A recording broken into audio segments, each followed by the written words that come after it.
Carlo, io non riesco più a sopportare quei due. Mi hanno picchiato, insultato, detto cose che io non riesco a sopportare. Mi volevano buttare fuori di casa, però non mi davano le chiavi. E ci sono così tante cose che ho subito che maggior parte dimentico.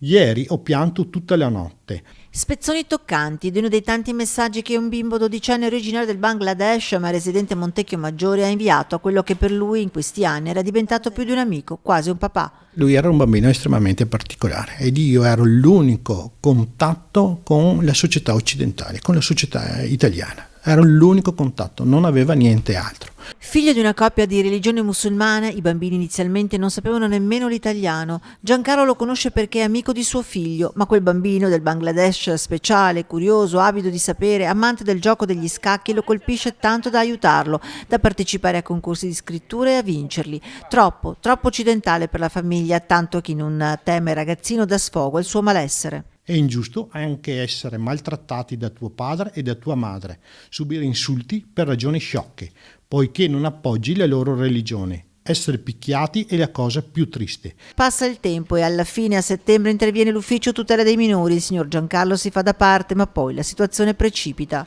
Il 24 ottobre mi arrivano 3 messaggi drammatici. Carlo, sono all'aeroporto di Dubai. Mi hanno messo sull'aereo di nascosto, stiamo andando in Bangladesh.